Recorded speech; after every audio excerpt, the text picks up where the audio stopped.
mereka kecuali yang biasa terlihat darinya. Kita sudah bawakan kemarin tentang makna ayat ini, dan sekarang beliau membawakan perkataan Syekhul Islam Ibnu Taimiyah dan para ulama, yang dimana setelah melakukan pengkajian, inilah yang hak, yang tidak ada keraguan padanya, dan yang maklum ialah apa yang menjadi konsekuensi diperlihatkannya wajah dan dua telapak tangan berupa kerusakan dan fitnah. Dan inilah yang Allah firmankan dalam surah Al-Ahzab, ya. Wa idza sa'altumuhunna mata'an fas'aluhunna min wara'i hijab. Apabila kalian meminta sesuatu keperluan kepada istri-istri Nabi, maka mintalah dari belakang hijab. Maknanya tutupi wajah kalian dengan hijab. Allah tidak mengecualikan sesuatu apapun. Dan ayat ini adalah ayat muhkam. Ayat muhkam itu, Ibu, ayat yang sudah tidak ada lagi tafsiran yang lain. Maknanya sudah jelas maknanya. Maka ia wajib diterima dan dijalankan, serta membawa yang lain kepadanya, dan hukum yang terkandung di dalamnya berlaku umum untuk semua istri Nabi dan perempuan selain mereka dari perempuan-perempuan mukmin. Jadi Syekh Abdul Aziz bin Baz termasuk yang berpandangan bahwasannya wanita muslimah menutup wajahnya itu adalah perkara yang wajib, sebagaimana perkara yang Allah wajibkan kepada para istri-istri Rasulullah Sallallahu Alaihi Wasallam. Kalaupun ya itu mungkin ya dianggap sebagai pendapat sebagian ulama saja, yang memang sebagian ulama yang lain mengatakan tidak sampai wajib, namun di sini pendapat yang lebih hati-hati. Pendapat yang lebih hati-hati yang kita pilih bahwasannya memang wajah itu bagian dari fitnah. Maka apalagi kan Ana sudah katakan di pertemuan sebelumnya, yang namanya wanita muslimah setiap dia keluar dari rumahnya pasti ingin berpenampilan cantik. Dan penampilan cantik itu dilihat dari mana? Ya dari wajahnya dulu. Dan kalau dia pakai pakaian ya dengan bertabaruj keluar rumahnya, kemudian juga berhias keluar rumahnya, dan itu bisa menimbulkan fitnah, ini yang lebih hati-hati, dia tutupi wajahnya tersebut untuk tidak mendatangkan fitnah bagi kaum laki-laki. Dan telah disebutkan dari surat An-Nur apa yang memberikan arahan kepada hal itu, yaitu Allah sebutkan terkait dengan perempuan-perempuan yang telah lanjut usia dan haramnya menanggalkan pakaian kecuali dengan terpenuhinya dua syarat, yaitu perempuan-perempuan tua itu sudah tidak lagi berhasrat ingin menikah. Yang kedua, tidak berhias atau bersolek dengan perhiasan. Ini sudah kita bahas ya Ibu. Ayat surah An-Nur berkenaan dengan perempuan-perempuan yang sudah lanjut usia, ya, bahwa mereka boleh menampakkan ya bagian dari wajah dan juga telapak tangannya karena mereka sudah tidak punya lagi hasrat untuk menikah, ya. Dan uraian mengenai hal itu telah berlalu, bahwasannya ayat yang disebutkan merupakan hujjah yang jelas dan bukti yang tak terbantahkan atas haramnya membuka wajah dan bersolek dengan perhiasan bagi perempuan. Ya, ini kita pahami dulu Ibu ya. Syekh bin Baz dalam kitab ini termasuk yang mewajibkan untuk menutup wajah bagi wanita muslimah. Ya. Kemudian dalil lain yang menunjukkan hal itu adalah hadis yang diriwayatkan secara sahih dari Aisyah dalam kisah tuduhan dusta yang dialamatkan kepada beliau, yaitu bahwasannya Aisyah menutupi wajah beliau ketika mendengar suara Sofwan bin Mu'attal As-Sulami, dan Sofwan mengatakan bahwasannya dia mengenalinya sebelum ditetapkan syariat hijab. Jadi ternyata ayat yang berkaitan dengan fitnah yang menuduh Aisyah melakukan zina itu kan Allah turunkan ayat untuk membela Aisyah, yang dimana tuduhan orang-orang munafik istri Rasulullah ini berduaan saja dengan Safwan bin Mu'attal, ya, dan mereka melakukan zina. Maka ini kan Allah bantah dalam surah An-Nur bahwasannya ketika Aisyah berjumpa dengan Safwan, Aisyah tidak membuka wajah beliau. Dan dari mana Safwan mengenali Aisyah itu adalah Aisyah, Ibu? Nah, di sini dijelaskan, kata Syekh bin Baz, ternyata Safwan bin Mu'attal, sahabat yang berjumpa Aisyah ini, yang ketinggalan ya dengan pasukannya Rasulullah saat melakukan perjalanan. Dari mana Safwan mengenali itu adalah Aisyah? Bahwasannya Safwan mengenalinya ketika dulu, Ibu, sebelum Aisyah menutup wajahnya dengan hijab, dan itu ketika syariat hijab secara sempurna belum Allah turunkan. Maka ini menunjukkan bahwasannya kaum perempuan setelah turunnya ayat hijab, mereka tidak dikenali karena mereka menutupi wajah. Lebih dari itu semuanya bukanlah suatu yang samar apa yang terjadi pada kaum perempuan sekarang yang secara bebas berhias, menampakkan kecantikannya, maka wajib untuk menutupi jalan kepada yang haram dan memutuskan segala sarana yang mengantarkan kepada kerusakan dan tampaknya perbuatan keji. Jadi di sini, Ibu, kesimpulannya ya, dari poin ini bahwasannya menutup wajah, Ibu, itu sangat-sangat dianjurkan, bahkan Syekh bin Baz mewajibkan itu. Ya, demi untuk menjaga kehati-hatian fitnah yang muncul dari perempuan itu maupun dari laki-laki yang bukan mahramnya yang akan melihat wajah wanita tersebut. Maka ini pendapat Ibu, ya.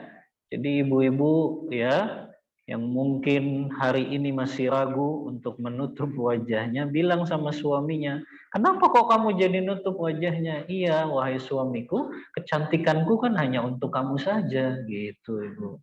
Ya, tinggal bilang saja. Jadi ketika keluar rumah itu lebih hati-hati dengan menutupi wajahnya.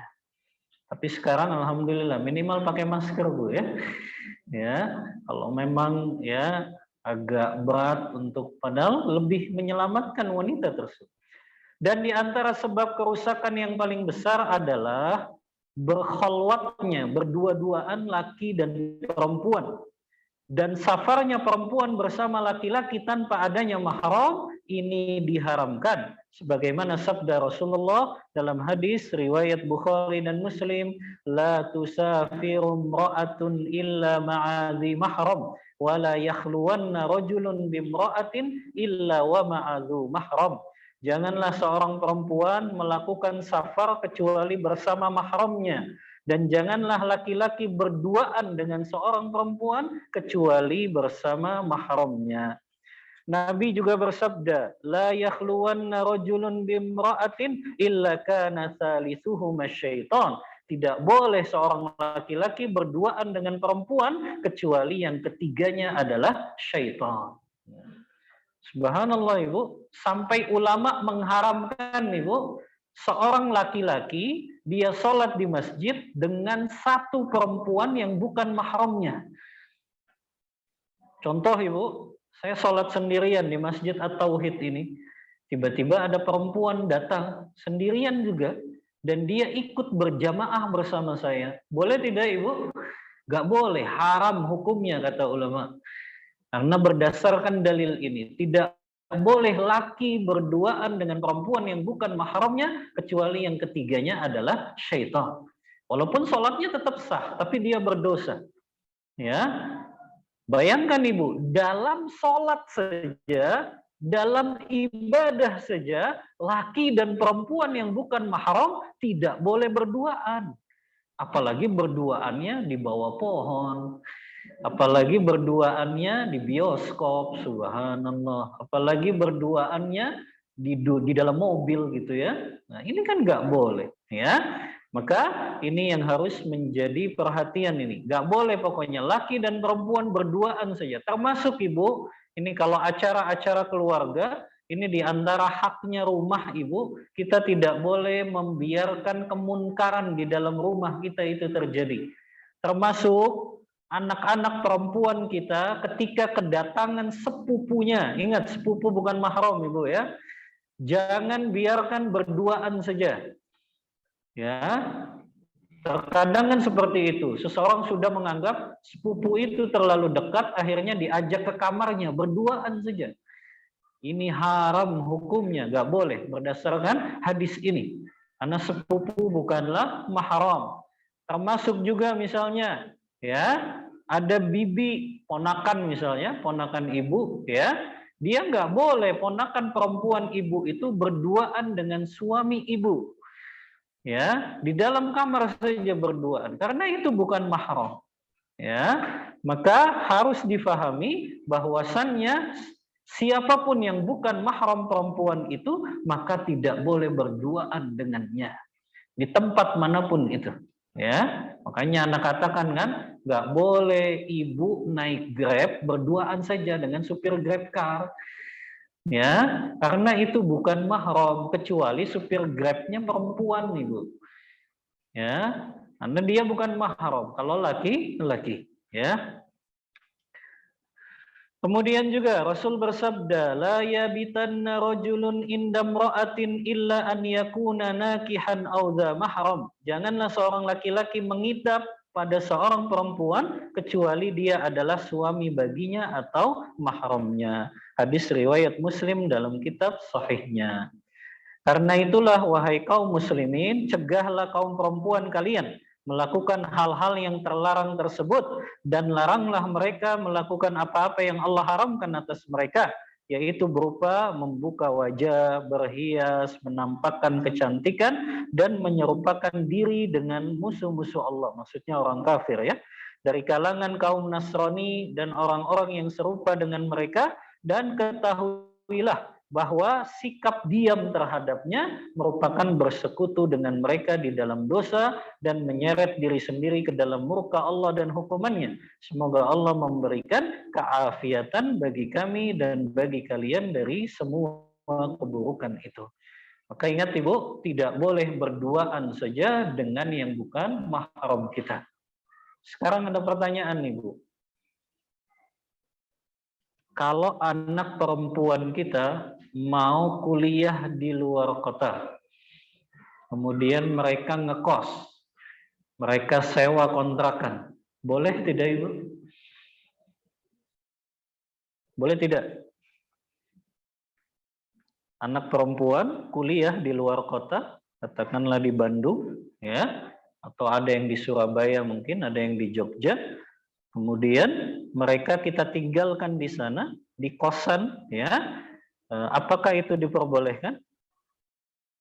Boleh tidak ibu? Hah? Boleh tidak?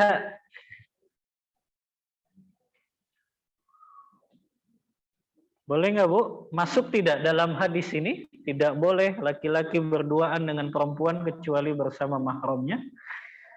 Masuk tidak? Maka di sini harus difahami ibu. Kewajiban perempuan ketika dia harus ditemani mahramnya, ingat ibu ya, yang bisa jadi mahram perempuan itu harus laki-laki. Ya, yang jadi mahram perempuan itu harus laki-laki. Ya, maka kalau suma dan mahram bagi perempuan itu laki-laki ketika melakukan perjalanannya saja.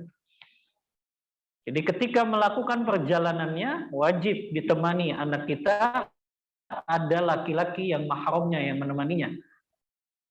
Nah, jadi yang bisa jadi mahram ibu ya, ini supaya bisa difahami, yang bisa jadi mahram adalah yang pertama adalah laki-laki yang dia memiliki nasab dengan perempuan muslimah tersebut. Atau dia satu susuan. Ya, maka itu bisa menjadi mahramnya. Yang kedua adalah ya, laki-laki itu telah memasuki usia baligh atau mumayyiz minimal, baru dia bisa dijadikan mahram bagi perempuan muslimah itu melakukan safar. Ya. Kemudian ada sebagian ulama yang mensyaratkan juga laki-laki yang jadi mahram perempuan itu laki-laki yang amanah dan terpercaya. Maka ini Ibu ya, 3 orang yang bisa dijadikan mahram wanita muslimah ketika dia melakukan safar. Maka tadi kalau anak perempuan kita mau kuliah di luar kota, boleh dengan syarat ketika dia pergi, dia ditemani berangkatnya. Ya, adapun kita tinggalkan dia di sana, tapi dipastikan Ibu, kosan, kontrakan yang dia tempati itu adalah khusus lingkungan muslimah saja. Jadi khusus lingkungan muslimah saja yang kita merasa aman dari gangguan laki-laki di sana. Ya, maka itu diperbolehkan. Jadi maknanya yang diwajibkan kalau kita ingin mengkuliahkan anak perempuan kita di luar kota hanya ketika kita mendampinginya di perjalanan saja. Perjalanan pergi maupun nanti ketika dia akan pulang harus kita temani sebagai mahramnya. Ya. Nah, ini jadi hukumnya boleh Ibu ya menguliahkan anak di luar kota yaitu anak perempuan dengan syarat tadi ya. Ketika berangkatnya itu adalah ditemani oleh laki-laki yang merupakan mahramnya. Adapun ya dia ditemani perempuan saja temannya ketika berangkat kuliahnya ke sana itu haram dan berdosa Ibu. Tidak bisa menjadi mahram. Ya, sesama perempuan nggak bisa menjadi mahram. Tapi yang harus jadi mahram adalah laki-laki yang memiliki hubungan nasab atau sepersusuan. Ya, makanya ini juga yang harus difahami oleh wanita muslimah pada saat dia melakukan haji atau umroh. Ya, kalau haji atau umroh wajib ada mahram laki yang menemaninya. Apakah suaminya, apakah anak laki-lakinya yang sudah baligh, ya, maka itu harus dia ditemani. Karena kalau dia berhaji, berumroh tanpa ditemani mahram laki-laki, maka sah sih haji umrohnya, tapi dia berdosa. Ya, tapi dia berdosa. Ya, maka ini juga yang harus difahami. Kemudian di antara kewajiban yang paling besar adalah memperingatkan secara keras kaum laki-laki yang berkholwat dengan perempuan, masuk ke dalam rumah perempuan dan safar dengan perempuan yang tidak disertai mahram, karena semua itu adalah sarana timbulnya fitnah dan kerusakan. Terdapat riwayat sahih dari Nabi sallallahu alaihi wasallam, beliau bersabda, "Ma taraktu ba'di fitnatan adarra 'ala rijal minan nisa." Aku tidak meninggalkan setelahku suatu fitnah, godaan yang lebih mudarat bagi kaum laki-laki daripada perempuan. Ya. Subhanallah Ibu, hadis ini ya menyebutkan sebuah realita yang sudah terjadi dari zaman umat terdahulu ya, yaitu kaum Bani Israel. Makanya Rasulullah mengatakan, inna awwala fitnati Bani Israel an-nisa. Fitnah yang pertama kali menimpa kaum Bani Israel adalah perempuan. Ya, para ulama tafsir Ibu ya banyak menyebutkan tentang kisah seorang ahli ibadah di zaman Bani Israel yang dia terkena fitnah wanita. Dan wanita juga terkena fitnah laki-laki ini. Padahal dia ahli ibadah di kalangan Bani Israel. Ya, bahkan Ibnul Jauzi menyebutkan dalam kitabnya Talbisul Iblis itu, perangkap-perangkap syaitan, beliau menyebutkan ini bahkan menjadi sebab Allah turunkan dari kisah ini firman Allah surah Al-Hasyr ayat 16. Yang Allah berfirman, kamatsali syaitan idz qala lil insani kfur falamma kafara qala inni bari'un minka inni akhafullaha rabbal alamin. Bujukannya orang-orang munafik itu seperti bujukannya syaitan. Dan syaitan itu ketika dia membujuk manusia, kafirlah kamu, maka tatkala manusia itu telah kafir, maka syaitan itu berkata, sungguh aku berlepas diri darimu, karena aku takut kepada Allah, Rabb semesta alam ini. Ini berawal dari kisahnya seorang laki-laki soleh di kalangan Bani Israel, Ibu. Ahli ibadah, soleh. Tapi ternyata dia terkena fitnah wanita. Dibawakan riwayat ya dari seorang tabi'ut tabi'in namanya Wahab bin Munabbih. Ya. Afwan, dari seorang sahabat Wahab bin Munabbih radhiyallahu an. Beliau mengisahkan, dan ini banyak dibawakan oleh para ulama tafsir kisah ini, Ibu. Ibu-ibu juga mungkin sering dengar kisah ini tentang ahli ibadah yang terkena fitnah wanita.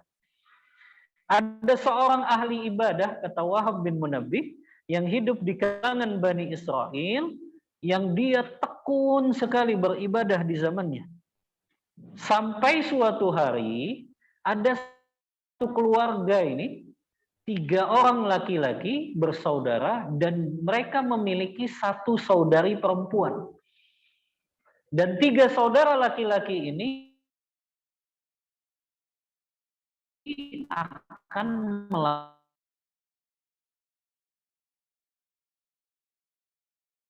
perempuan kami ini akan kami titip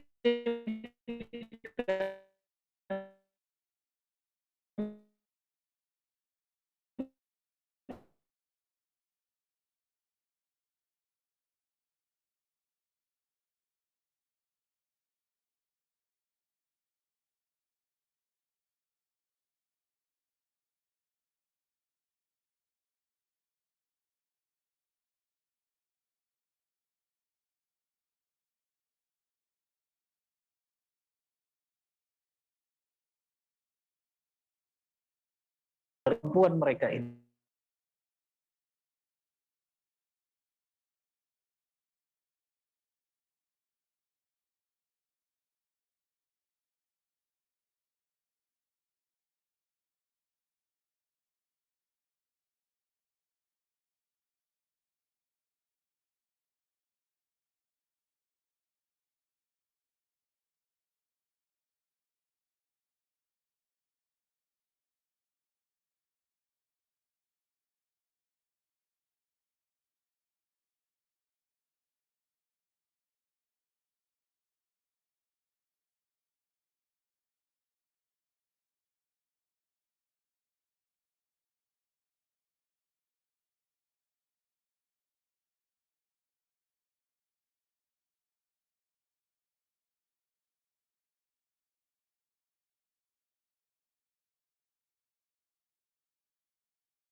Kamu ya tuh temani perempuan ini makan. Subhanallah. Lihat syaitan ya, godaannya tuh bertahap, Ibu. Tapi sabar tuh syaitan. Ya, syaitan aja sabar, Ibu, dalam menggoda manusia. Ya, masa kita nggak sabar dalam ketaatan kepada Allah? Ya. Akhirnya syaitan membisikkan lagi ke ahli ibadah ini, coba kamu temani deh makan perempuan ini. Akhirnya betul ahli ibadah ini menemani makan perempuan tersebut. Lama-lama syaitan membisikkan lagi, masa sih kamu menemani perempuan itu cuma ketika makan saja, di luar makan dong, kamu ngobrol juga sama perempuan ini. Akhirnya tadinya cuma ketika makan saja, lama-lama di luar makan pun mereka ngobrol lama seharian. Lama-kelamaan syaitan menggoda lagi. Sudah berzina saja dengan perempuan itu. Kan 3 saudaranya nggak tahu. Akhirnya betul ahli ibadah ini akhirnya berzina dengan saudari perempuan yang dititipkan ini. Maka lahirlah bayi ibu. Dan ketika bayi itu lahir, syaitan membisikkan lagi kepada ahli ibadah ini, kalau kamu ketahuan sama 3 saudara laki-lakinya, kamu akan dibunuh. Maka lebih baik kamu bunuh saja anak dan perempuan itu. Subhanallah. Akhirnya dibunuh ibu. Tadinya ahli ibadah loh. Ya, yang begitu kuat ibadahnya.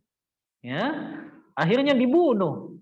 Anaknya dulu dibunuh, kemudian perempuan yang sudah dizinahi ini dibunuh. Sampai akhirnya dikuburkanlah di bilik di tempat saudari perempuan ini dititipkan. Dikuburkan di situ. Anak beserta wanita yang ia zinahi ini.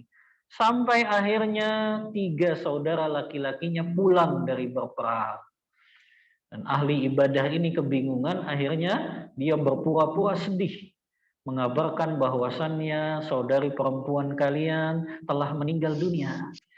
Ya, dan kami kuburkan di sini atau aku kuburkan di sini karena ahli ibadah. Ya, maka 3 saudara laki-laki itu pun mereka percaya saja kepada ahli ibadah sampai syaitan datang dalam mimpi 3 saudara laki-laki ini. Syaitan datang dalam mimpi 3 saudara laki-laki ini mengabarkan bahwa ahli ibadah itu berdusta. Bahwasannya saudari perempuannya dibunuh dan telah dihamili dan memiliki seorang anak. Maka betul mimpi itu datang kepada 3 saudara laki-laki ini. Mereka pun datang kepada ahli ibadah dan mereka bertanya dengan memaksa kejujuran dari ahli ibadah ini. Maka mereka gali itu bilik tempat kuburan saudari perempuan mereka dan betul mereka dapatkan. Ternyata di dalam kuburan itu ada wanita saudari mereka dan juga bayinya. Ya, maka disinilah betul hadis Rasulullah SAW, aku tidak meninggalkan setelahku satu fitnah yang lebih mudarat, yang lebih bahaya bagi kaum laki-laki kecuali itu adalah perempuan. Ya, Nabi SAW juga bersabda, Innad dunya khadiratun hulwatun.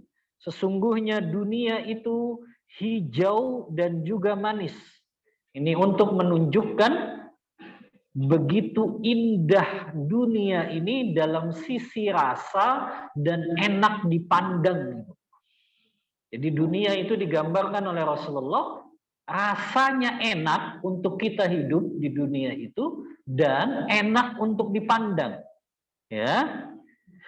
Jadi khadirah di sini kan maknanya hijau. Kita kan senang kalau melihat yang hijau-hijau Ibu ya. Melihat tanaman, maka dunia itu memang enak dipandang dan enak rasanya. Kemudian kata Rasulullah, Allah mengangkat kalian sebagai khalifah di dunia tersebut. Maka perhatikanlah bagaimana kalian mengelolanya.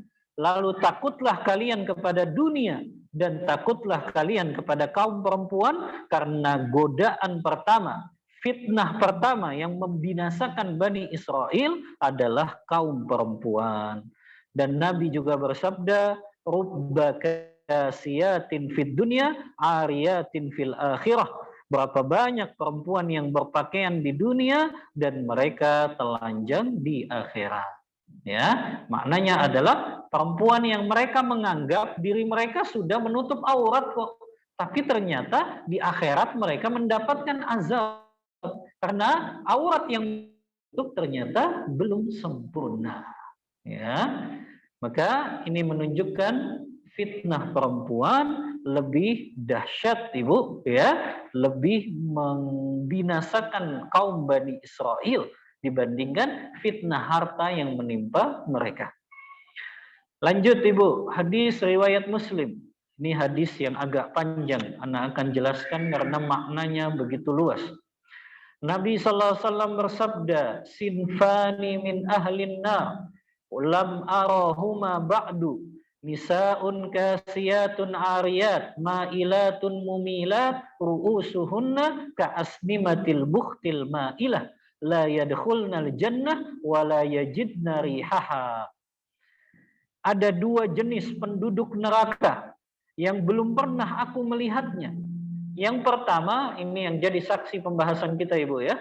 Perempuan-perempuan yang berpakaian tapi telanjang, miring. Mereka menggoda laki-laki dan melenggak-lenggok kalau berjalan. Di kepala mereka seperti punuk unta. Nanti kita jelaskan apa maknanya kepala seperti punuk unta ini, ya. Kemudian mereka tidak akan masuk surga dan tidak akan mencium aroma surga. Baik, kita bahas, Ibu, hadis ini. Yang pertama, faidah dari hadis ini menunjukkan wanita yang bertabaruj, karena di antara makna tabaruj yang sudah Anda jelaskan, wanita muslimah yang mereka berpakaian tapi telanjang. Antara bahayanya tabaruj, Rasulullah mengatakan di antara sifatnya penduduk neraka, mereka melakukan tabaruj ketika berada di dunia. Maka ini, Bu, ya, di antara bahaya tabaruj. Ternyata tabaruj itu sifatnya para penduduk neraka. Yang di antaranya adalah mereka berpakaian tapi telanjang. Apa maknanya? Ana jelaskan lagi. Berpakaian tapi telanjang, kata Imam Nawawi dalam kitabnya Al-Majmu' Syarah Muhazzab. Ini fikihnya mazhab Syafi'i. Beliau mengatakan yang pertama, makna perempuan berpakaian tapi telanjang, dia berpakaian tapi masih ada auratnya yang terbuka.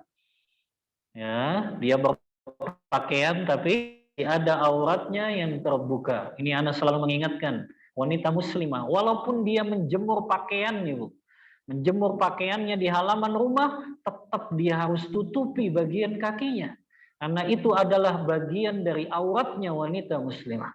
Dan dia kalau tidak tutupi itu, dia masuk ke dalam kategori hadis ini. Ya, perempuan yang berpakaian tapi dia membuka auratnya, telanjang. Yang kedua, Ibu, makna dari perempuan yang berpakaian tapi telanjang, kata Imam Nawawi, perempuan-perempuan yang mereka memakai pakaian tapi pakaiannya transparan, tipis, ketat. Ini di zaman kita ada beberapa muslimah yang seperti itu, ya. Mereka pakai jilbab, tapi subhanallah, bajunya justru tadi transparan, tipis, ketat lagi, subhanallah, ya. Dan ini malah mahasiswi-mahasiswi di beberapa perguruan tinggi Islam, nih, Bu. Ini kan menyedihkan sekali, ya. Mereka pakai jilbab tapi bajunya ketat, bawahnya celana jeans lagi. Ya, ini kan mengerikan sekali, ya. Padahal ini makna perempuan berpakaian tapi telanjang. Mereka bajunya tipis, transparan, ketat, maka mereka masuk ke dalam perempuan yang berpakaian tapi telanjang yang diancam oleh Rasulullah. Inilah sifatnya penduduk neraka. Ya. Yang ketiga, Ibu,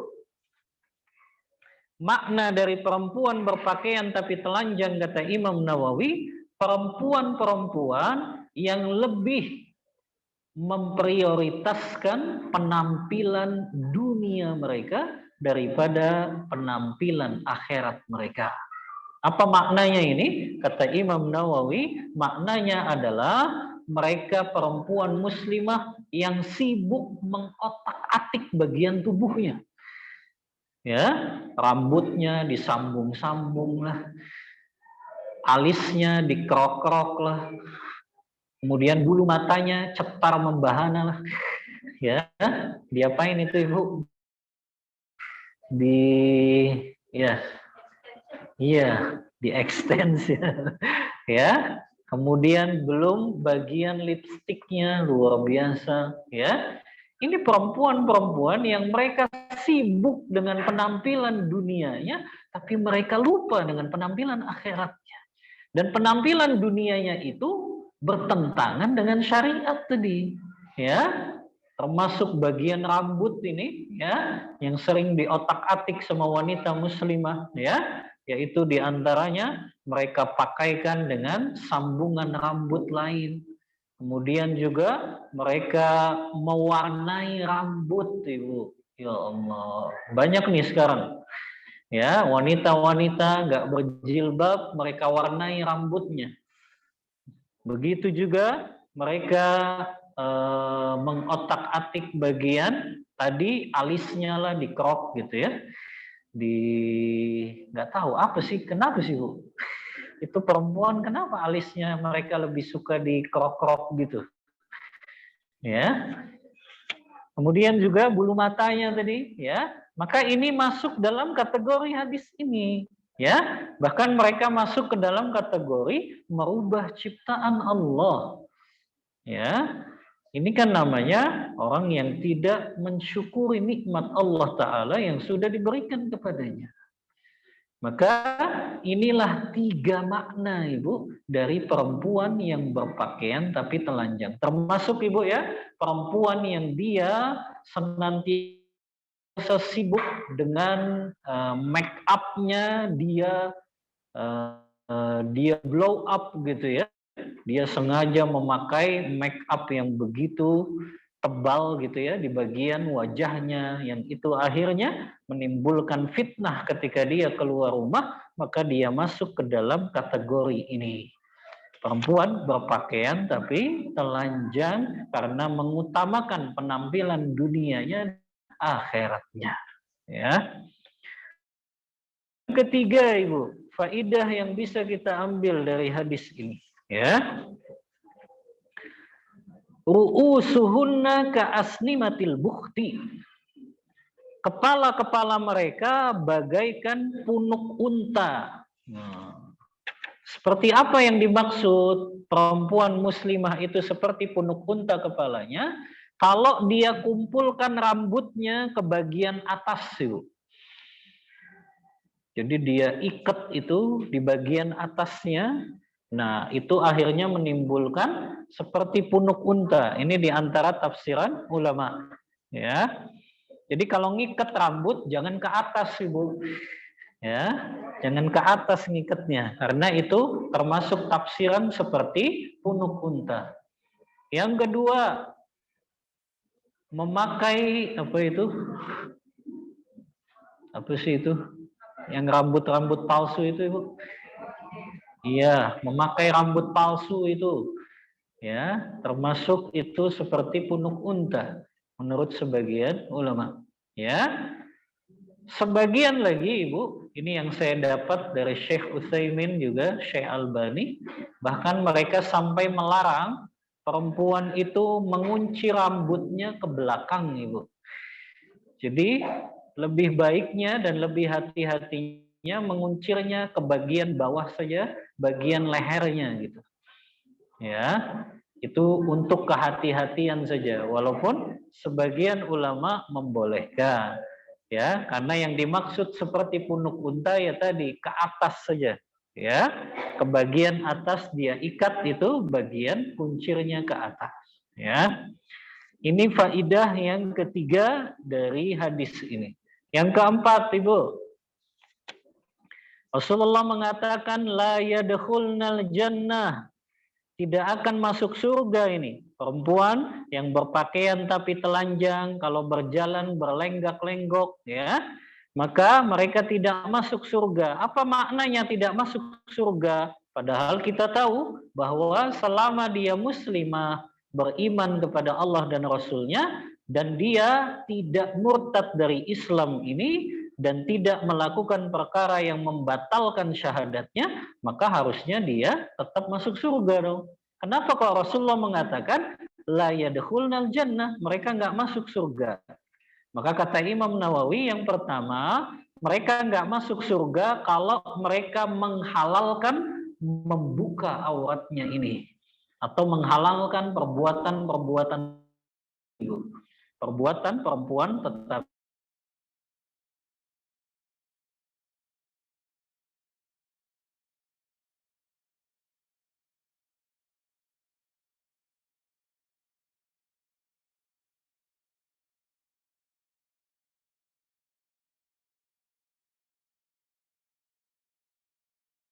Kemudian yang kedua maknanya, mereka yang begitu lama di neraka itu menggambarkan mereka tidak masuk surga kecuali hanya setelah mereka lama menetap di neraka tersebut. Walaupun akhirnya mereka akan tetap masuk surga. Ya. Kemudian juga wala yajidna rihaha, mereka bahkan tidak mencium bau surga. Kita sering dengar Ibu ya, tidak mencium bau surga ini berapa jaraknya? Ada yang mengatakan 100 tahun, ya. Ada yang mengatakan 40 tahun, ada yang mengatakan makan sejauh 70 musim, sab'ina kharifah. Ya, maka ini hadis-hadis ini menunjukkan bahwasannya aroma surga sudah bisa tercium dari jarak yang jauh. Dalam hadis Bukhari itu, jarak aroma surga bisa tercium 40 tahun perjalanan. Dalam hadis riwayat Tabrani 70 tahun perjalanan.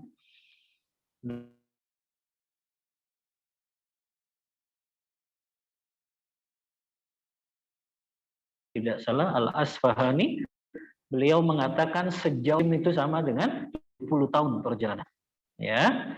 Nah, ini hadis yang menggambarkan bahwa tabarruj di antara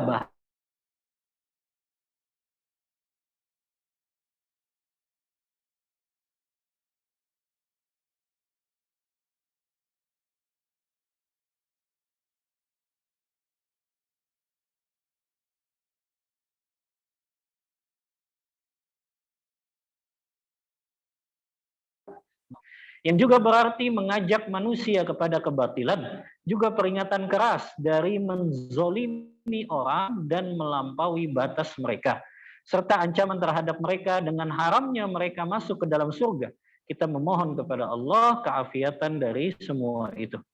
Di antara kerusakan paling besar adalah banyaknya muslimah yang meniru perempuan-perempuan kafir dari kalangan Nasrani dan orang-orang yang semacam mereka dalam hal mengenakan pakaian pendek, menampakkan rambut dan kecantikan, dan juga menyisir rambut seperti cara orang-orang kafir dan fasik, menyambung rambut, mengenakan wig, mengenakan topi di kepala. Nah, apakah semua topi dilarang untuk wanita? Nah, gimana Ibu? Kata Syekh bin Baz, mengenakan topi di kepala.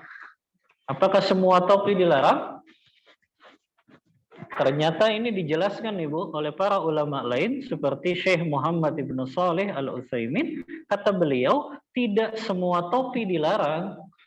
Tapi topi yang dilarang di sini adalah topi yang menyerupai orang-orang kafir.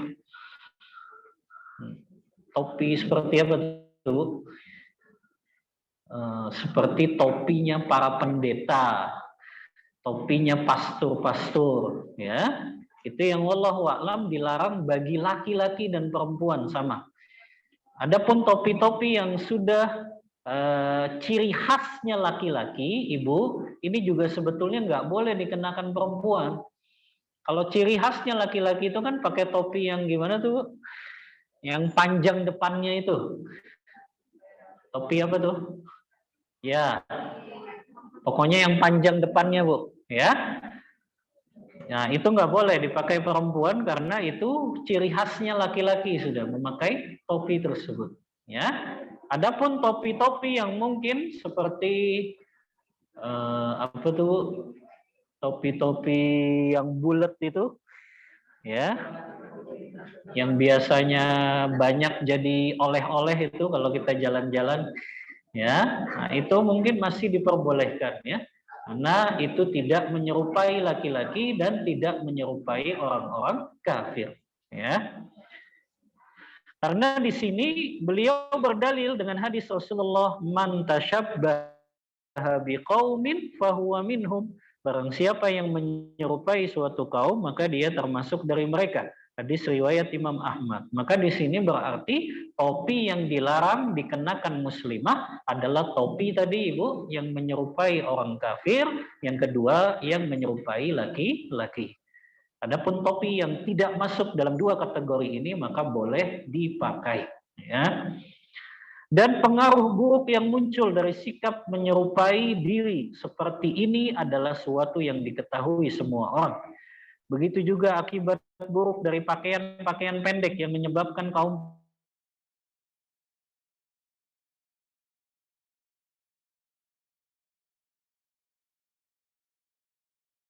yang telanjang. Ini pakai pakaian, ya.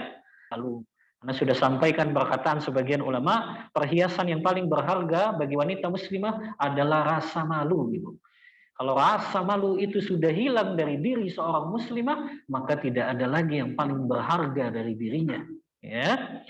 Maka yang wajib terhadap semua itu adalah waspada dan berhati-hati, juga melarang kaum perempuan melakukan hal itu dan bersikap keras terkait dengannya karena akibatnya sangat menakutkan dan juga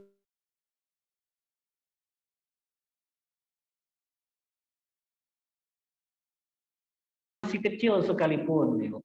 Di sini beliau, ya, mewasiatkan anak-anak perempuan kita, Ibu, kalau bisa dari masih kecil mereka sudah dibiasakan berpakaian muslimah. Belikan pakaian-pakaian yang lebar. Jangan biasakan mereka pakai celana, kecuali mau tidur saja nggak apa-apa. Ya, tapi kalau sudah keluar rumah, mereka biasakan nggak pakai celana, tapi pakaiannya jubah gitu, ya, atau pakaiannya apa tuh, gamis gitu, ya, yang bisa mereka pakai keluar rumah. Karena mereka kan akan bermainnya juga dengan laki-laki yang bukan mahram mereka. Jadi kita sudah biasakan bahwasannya mereka ketika bermain di luar rumah sudah berpakaian dengan secara syar'i gitu, ya. Karena membiasakan mereka di atas hal itu menyebabkan terbiasa dan menyebabkan mereka tidak suka kepada selainnya apabila mereka sudah benar. Sehingga dengan itu mereka bisa terjerumus ke dalam kerusakan, larangan serta fitnah yang menakutkan yang telah menyebabkan kaum perempuan yang dewasa ini terjerumus pula. Karena itu takutlah kepada Allah, wahai hamba-hamba Allah, dan waspadalah terhadap apa-apa yang Allah haramkan atas kalian. Tolong menolonglah di atas kebaikan dan takwa, saling berwasiatlah dengan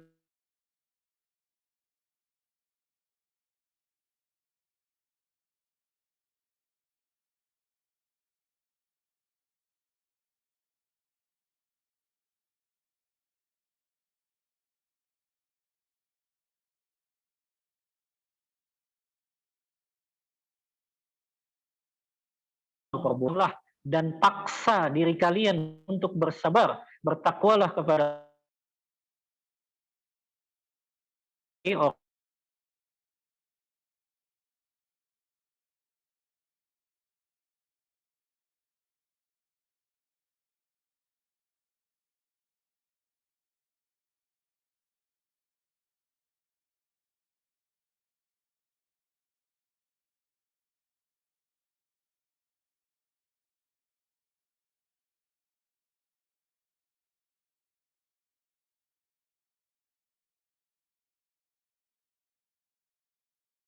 Tabiatnya wanita kan, dia penampilan cantik di luar rumahnya, memang tabiatnya wanita kok.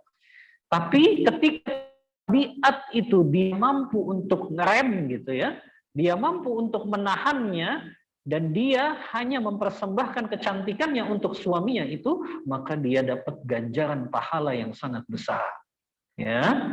Maka di sini para perempuan muslimah bersabarlah. Anda telah sampaikan tadi, bangga dengan syariat Islam ini dengan kita mengenakan hijab yang sempurna.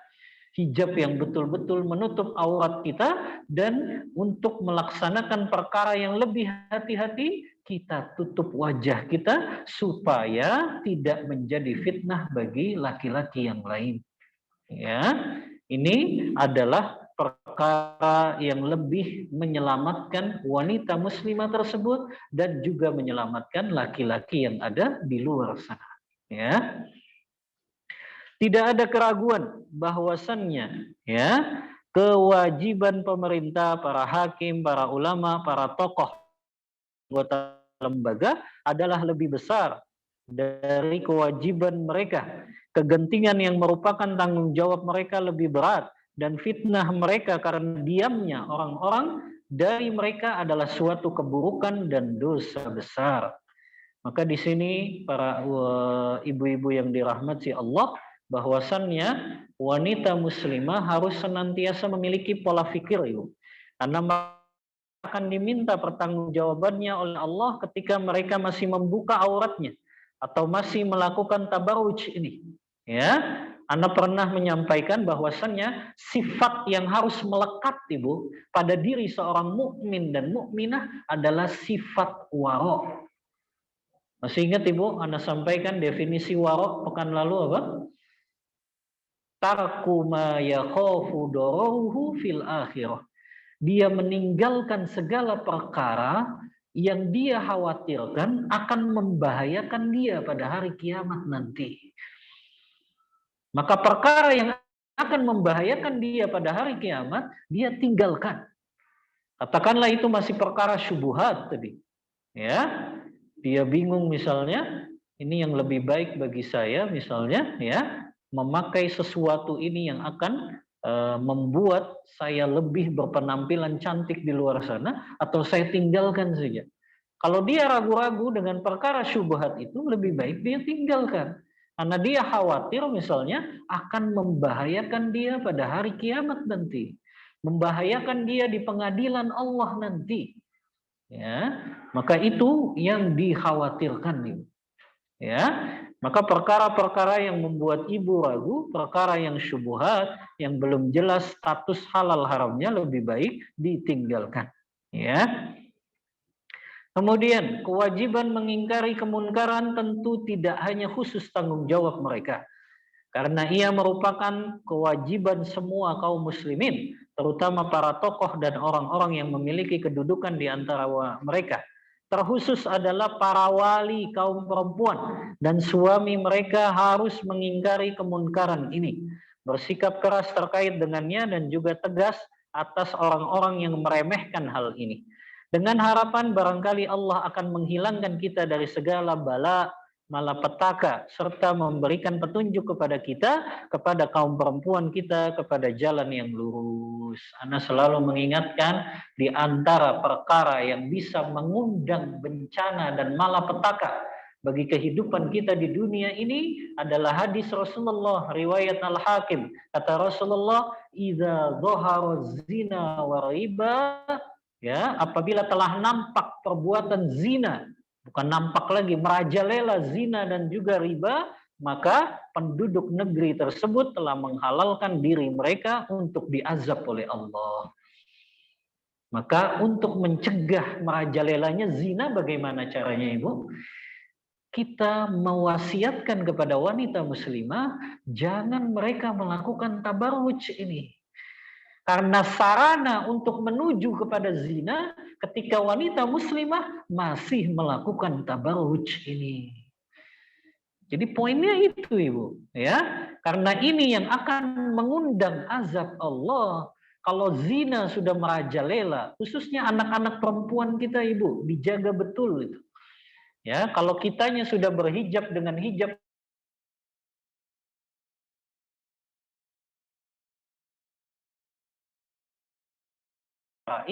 jaga perempuan kita.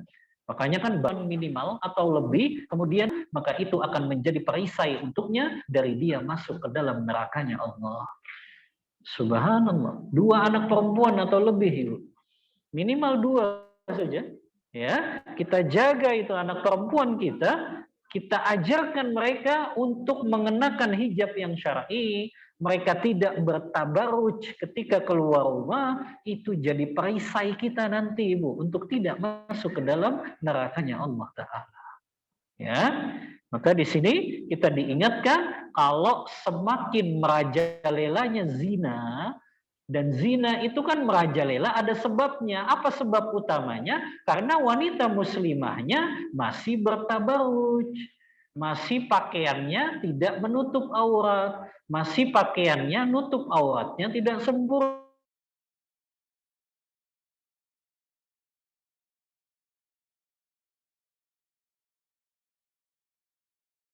Yang ketat, transparan, tipis. Karena kalau keluar rumah, dandanannya seperti dandanan jahiliyah. Mereka make up yang kayak dempul gitu ya.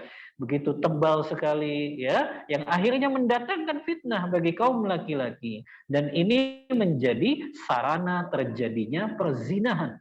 Dan tadi kalau perzinahan sudah merajalela, tinggal menunggu saja azab Allah yang Allah turunkan ke muka bumi ini.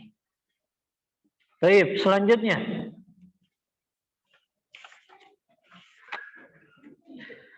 Terdapat riwayat yang sahih dari Nabi sallallahu alaihi wasallam bahwasannya beliau bersabda, hadis ini riwayat Muslim, Ibu. Karena di sini tidak dicantumkan ya riwayatnya, hadis ini riwayat Muslim dalam kitab sahihnya.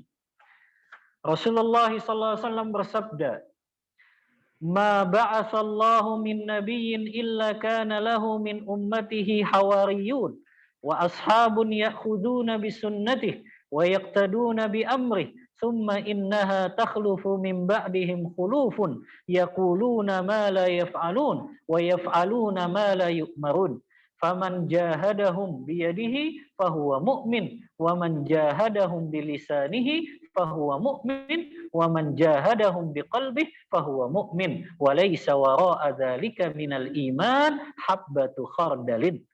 Kata Rasulullah, tidaklah Allah mengutus seorang nabi kecuali dia memiliki pembela yang setia dari umatnya dan para sahabat yang mengambil sunnah dan mengikuti petunjuknya.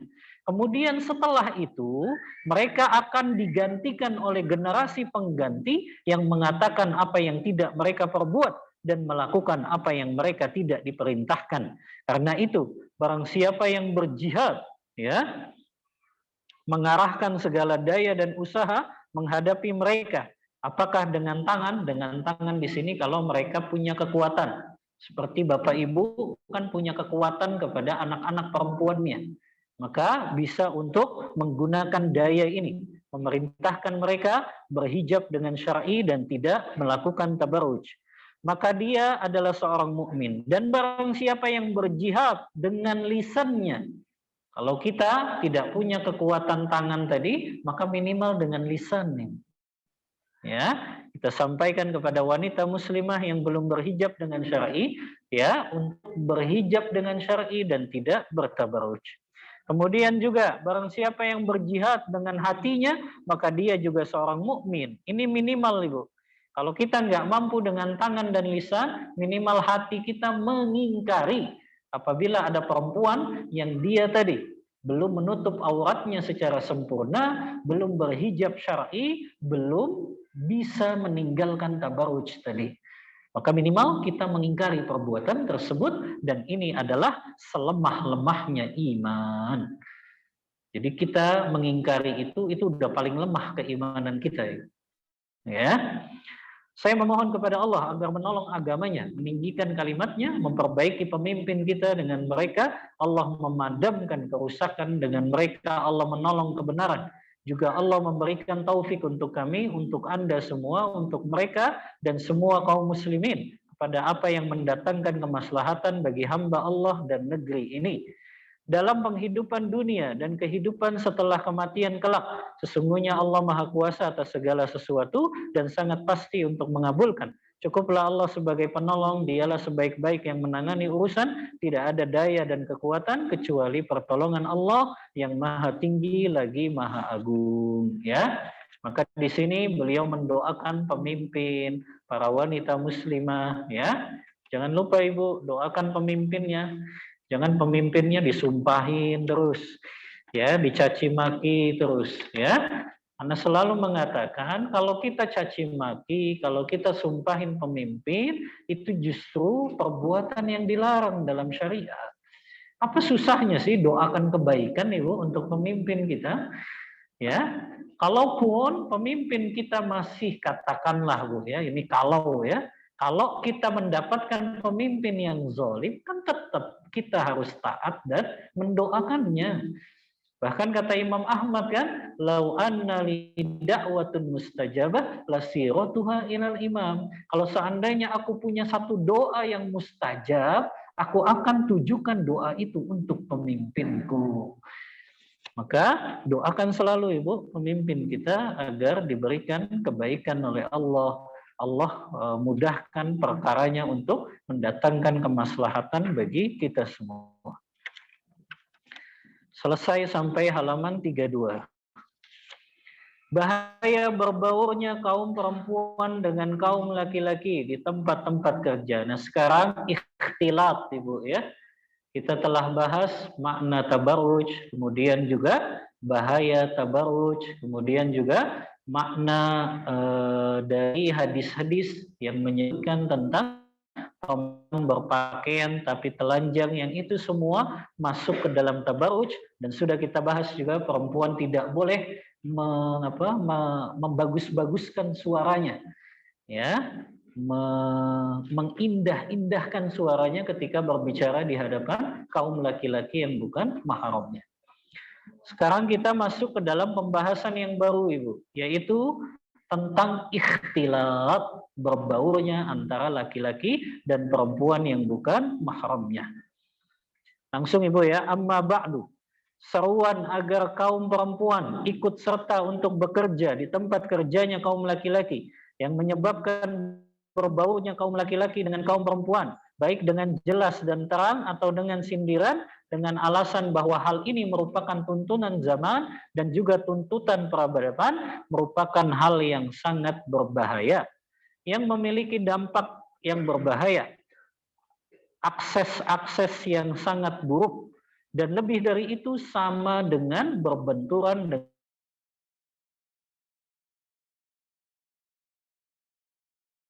syariat yang memerintahkan kaum perempuan di rumahnya dan semacamnya. Siapa yang ingin mengetahui begitu parahnya keburukan yang timbul karena berbaurnya kaum laki-laki dan perempuan berupa kerusakan yang tidak bisa dihitung, maka silakan memperhatikan keadaan orang-orang yang telah terjerumus dalam malapetaka ini dengan sukarela dan terpaksa, dengan sikap objektif dari dirinya dan sikap adil untuk mencari kebenaran dan selainnya. Niscaya dia akan dapatkan kehancuran baik dalam ruang lingkup perseorangan maupun sosial, serta kerugian karena berkeliarannya kaum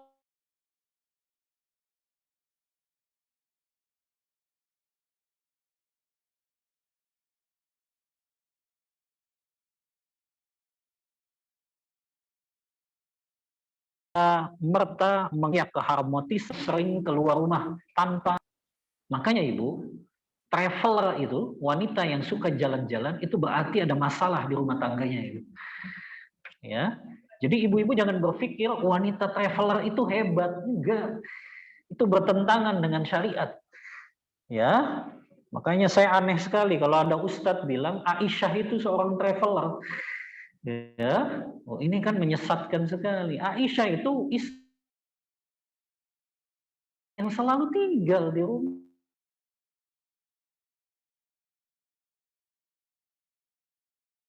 Beliau keluar hanya dalam keadaan, jadi wanita ya, kalau dia ada hajat ya, keluar dari rumahnya ya itu diperbolehkan ya.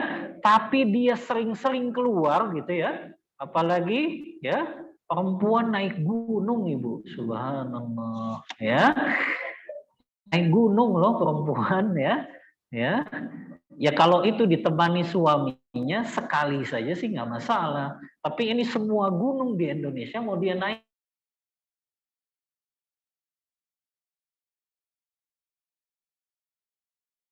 dianjurkan. Bahkan ini termasuk yang bermasalah. Ya, perempuan yang suka keluar dari rumahnya itu menunjukkan rumah tangganya ada masalah.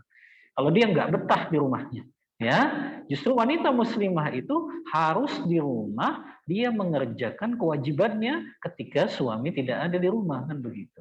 Ya, maka ketika wanita itu sering-sering keluar di rumahnya, ini akan merusak keharmonisan rumah tangganya. Apalagi justru ketika suaminya ada di rumah, istrinya malah keluar jalan-jalan, suaminya ditinggalin, subhanallah. Ya, ini kan perkara yang berbahaya sekali, ya. Makanya ini yang menyebabkan ibu, wanita kalau sering keluar, dia akan sering malah ikhtilat, bercampur baur dengan laki-laki yang bukan mahramnya. Makanya kata beliau, ini bisa kita dapatkan dengan jelas melalui kata dan kalimat dari banyak penulis. Bahkan pada semua jenis media sosial, termasuk media sosial ibu ya. Ya, ibu nggak boleh chat itu dengan laki-laki yang bukan mahram kecuali ada hajat saja, ada kebutuhan saja. Ya, jadi ibu kalau jual beli online, chat sama penjualnya sesuai kebutuhan saja. Ya, jangan akhirnya nyambung kemana-mana. Ya, nanya lah, bapak anaknya berapa, Pak? Ya, nggak perlu. Ya, jadi nggak perlu hal-hal yang itu kan yang akhirnya merusak keharmonisan rumah tangga tuh kayak gitu. Dimulai dari media sosial tuh, catnya kemana-mana akhirnya. Cat sesuai kebutuhan saja. Ya, makanya saya juga kalau ada muslimah yang nanya melalui Japri WA, jawab sesuai jawaban saja gitu ya, nggak usah dengan perkara-perkara yang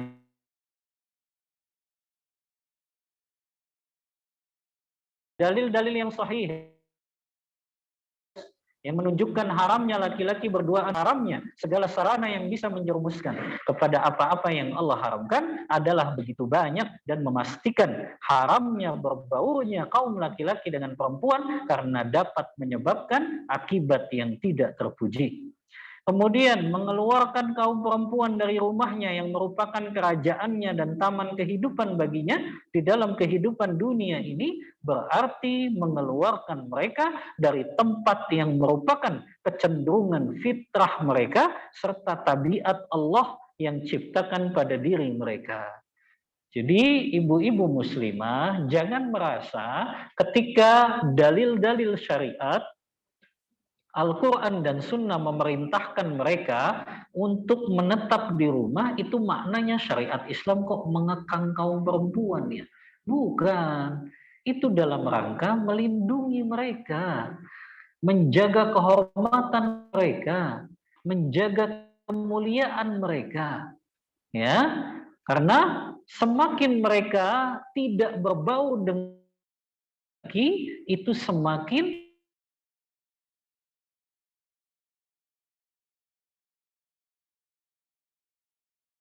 jadinya fitnah yang namanya malah keluar rumah gitu ya, maka ini yang akan mendorong tingkat perzinahannya juga tinggi Bu. Ya, makanya kalau kita lihat kan ya, ABG itu disebutnya ABG Bu ya, SMA itu bahkan ada yang disebut cabe-cabean lah ya, yang mereka keluar itu tiap malam ya. Kalau malam Ahad itu kan subhanallah ya, kaum-kaum perempuan, makanya jaga ibu anak-anak perempuan kita jangan sampai berbaur dengan ya anak-anak perempuan yang mereka biasanya justru malah keluar malam, kan mengerikan sekali. Yang ini akhirnya mendorong terjadinya fitnah, disitulah akhirnya perzinahan terjadi ya, karena nggak tahu data statistiknya sudah sampai mana ini mengenai dengan anak-anak SMA yang mereka sudah di luar nikah. Ya, ini kan mengerikan sekali, Ibu. Ya, bahkan sekarang anak SD loh, Ibu. Anak SD, ya, anak SD itu, ya, ada kasus, ya, yang dia sudah, ya, bisa hamil di luar nikah, Ibu. Ya, subhanallah, mengerikan sekali. Tapi memang kan sekarang anak SD mereka usia baliknya kayaknya lebih cepat ya. Kelas 4 SD pun mereka sudah haid katanya. Nah, Ibu. Benar ya? 4 SD sudah pada haid. Maka ini yang harus kita hati-hati, ya. Makanya tadi Ibu, dari kecil kita didik anak perempuan kita, nak hati-hati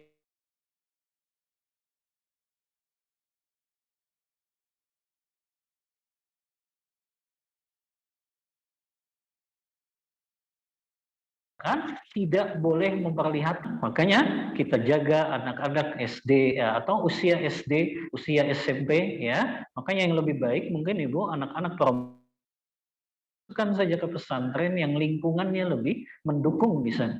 Mereka hanya berbaur dengan sesama wanita muslimah saja. Ya.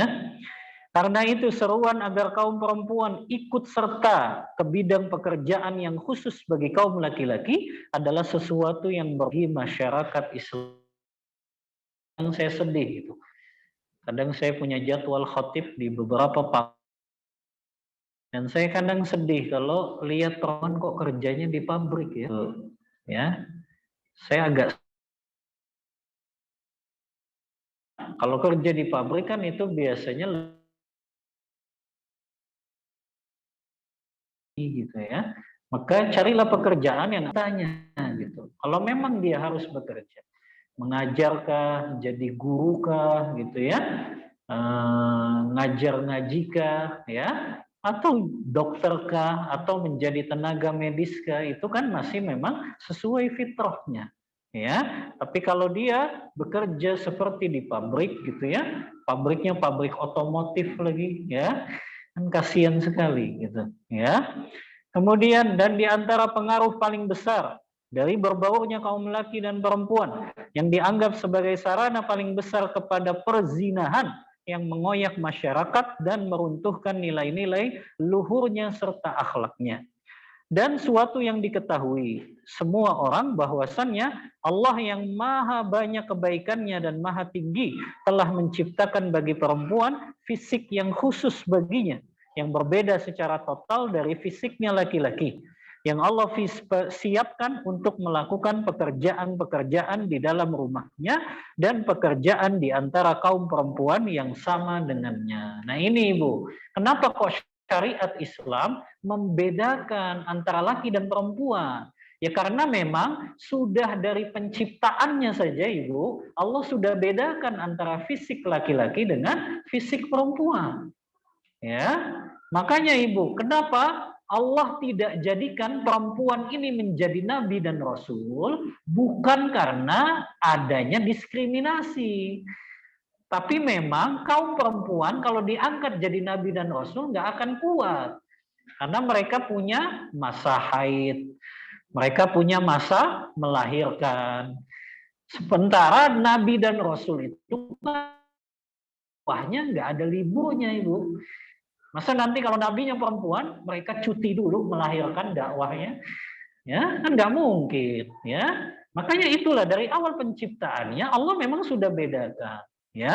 Makanya tidak bisa perempuan melakukan pekerjaan yang itu seharusnya dilakukan oleh laki-laki, ya.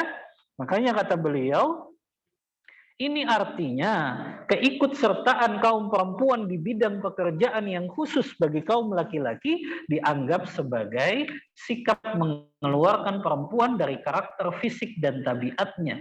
Dan di sini terkandung pelanggaran besar terhadap hak dasar kaum perempuan dan memberangus nilai-nilai dasar perempuan dan juga menghancurkan kepribadiannya. Bahkan juga akan merembet kepada sikap melanggar hak anak-anak generasi masa depan, baik laki-laki maupun perempuan. Nah ini Ibu, di antara haknya anak, kewajiban bagi orang tua, baik suami maupun istri, untuk mendidik anaknya Ibu. Ya, jadi ibu jangan berpikir walaupun ibu sudah serahkan kepada lembaga pendidikan, tetap ibu ketika anak itu berada di rumah, tetap ibu yang harus membimbingnya, mendidiknya ketika anak itu berada di rumah. Ya, makanya nggak bisa orang tua melepaskan tanggung jawab besarnya ini kepada lembaga pendidikan. Karena mereka ya hanya dititipkan secara sementara saja ini. Adapun bapak ibunya itu bersama anak-anaknya.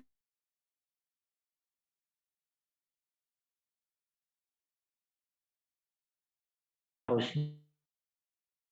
mendidik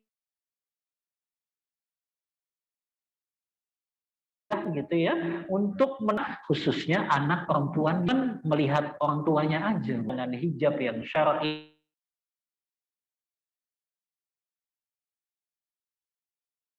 yang juga tidak bertabaruj keluar, maka insya Allah perempuan kita akan mengikuti kok ya gaya orang tuanya ya.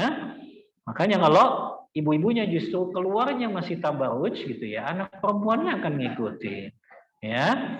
Baik, kemudian karena dengan demikian mereka akan kehilangan tarbiyah, pendidikan. Ini kalau tadi perempuan mereka dipaksa untuk bekerja di luar rumah, maka anak-anaknya akan kehilangan tarbiyah, pendidikan dan sentuhan dari seorang ibu.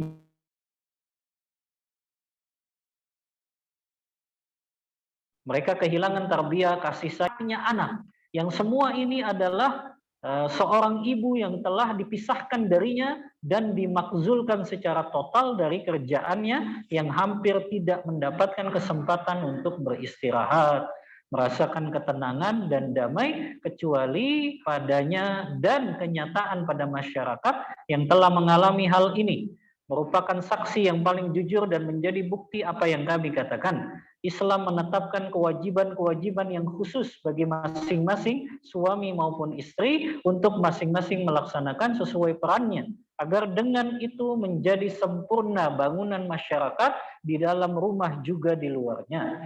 Seorang laki-laki bekerja mencari nafkah dan penghasilan,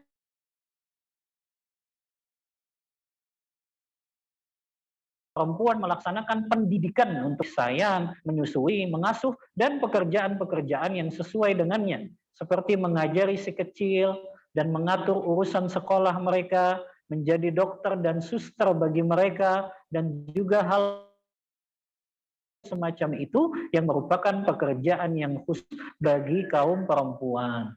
Karena itu meninggalkan kewajiban-kewajiban rumah tangga bagi kaum perempuan dianggap sebagai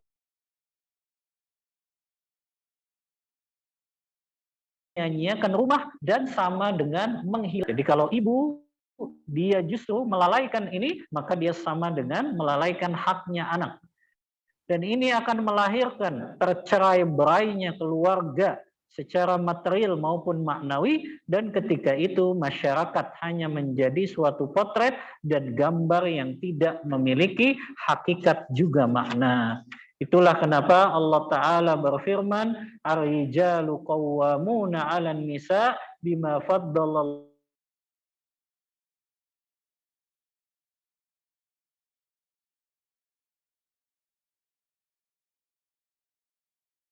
wa bima anfaqu min amwalihim. Kaum laki-laki yaitu sebagian mereka yaitu laki-laki atau sebagian perempuan, dan karena laki-laki yang memberikan nafkah dari harta mereka, maka sunnatullah terhadap makhluknya bahwa laki-laki merupakan pemimpin bagi perempuan dan laki-laki memiliki keutamaan, maka laki-lakilah yang mencari nafkah, Ibu. Adapun para istri cukup diam di rumahnya saja mengurusi urusan dan kewajibannya seperti melakukan pendidikan, memberikan kasih sayang, menyusui dan mengasuh anak-anaknya dengan penuh kelembutan.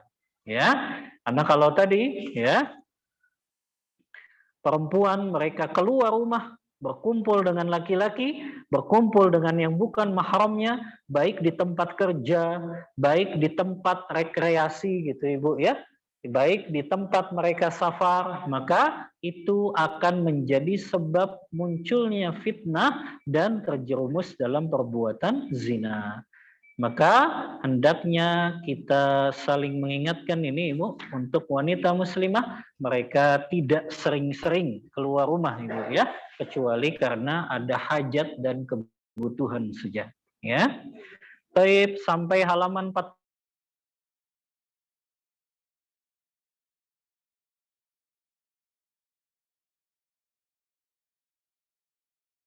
kita lanjut di pertemuan selanjutnya dari hal masih melanjutkan haramnya ikhtilaf antara Mana pertanyaannya?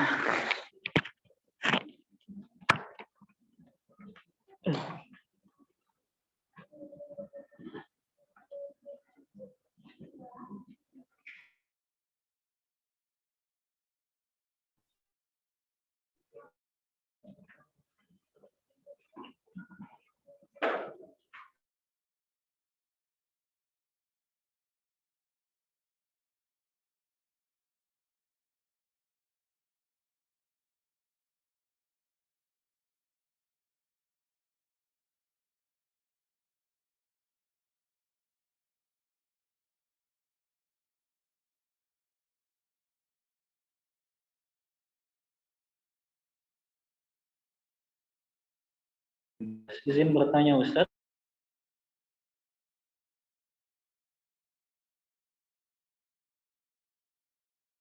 Ada batasan umur untuk perempuan hasrat menikah saja, ya. Wallahu taala a'lam, yang disebutkan dalam firman Allah, ya, wal qawaidu minan nisa, ya, allati la yarjuna nikaha falaysa 'alaihinna junah an yadhna thiyabahunna ghayra mutabarrijatin bizinah wa an yasta'fifna khairul lahunna. Yang Allah sebutkan dalam surah An-Nur ayat 60 ini, bahwasannya perempuan-perempuan tua yang telah berhenti dari haid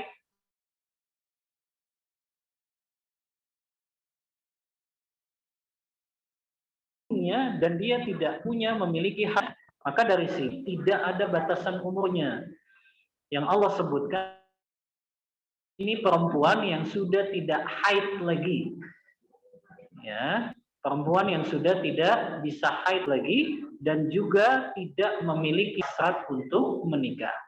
Tapi mungkin kalau memang tidak bisa dijelaskan oleh syariat ini, bisa kita menjadikan ukurannya sesuai dengan adat kebiasaan kita, ya.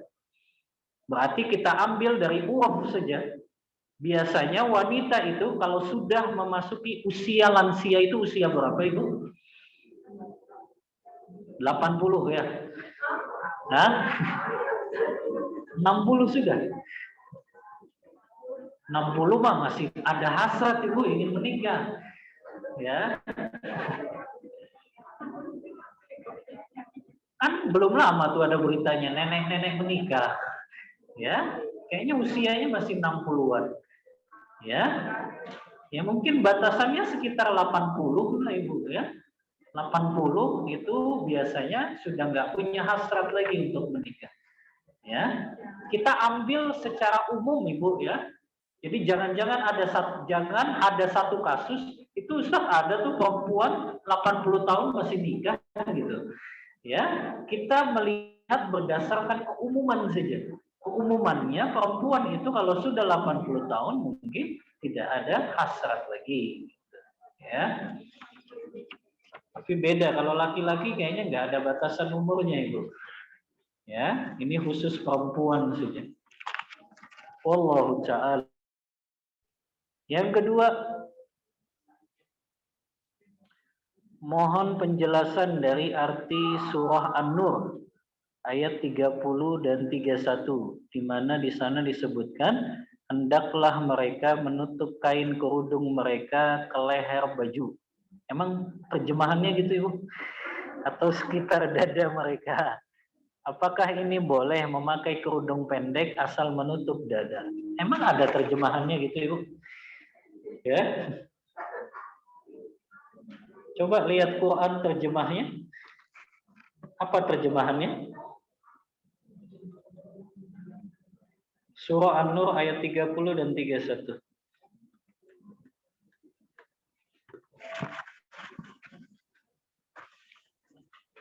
Waliyadribna bikhumurihinna ala juyubihinna. Coba lihat terjemahannya, ada nggak Ibu? Mengikat di leher gitu.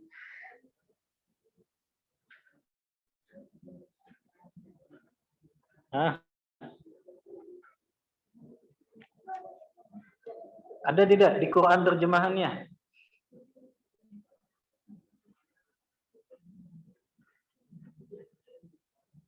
Ada Ibu? Atau jangan-jangan nggak bawa Al-Quran?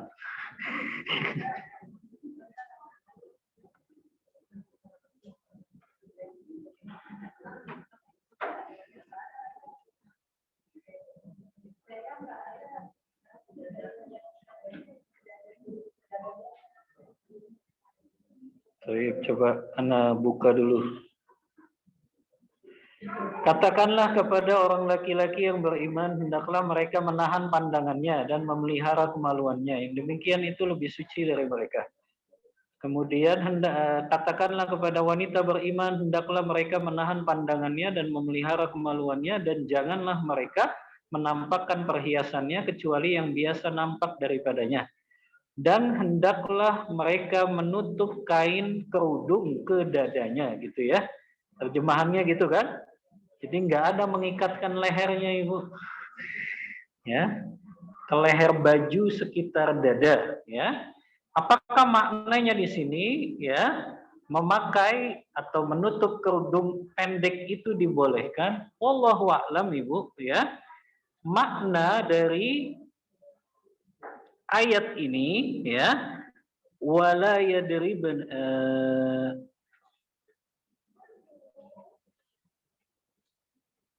wala yadribna bi arjulihinna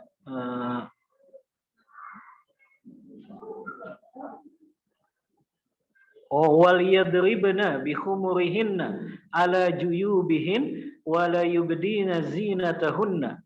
Makna menjulurkan di sini, Ibu, ya. Menjulurkan di sini bukan berarti dada itu sebagai batasan, itu sebagai akhir penjulurannya.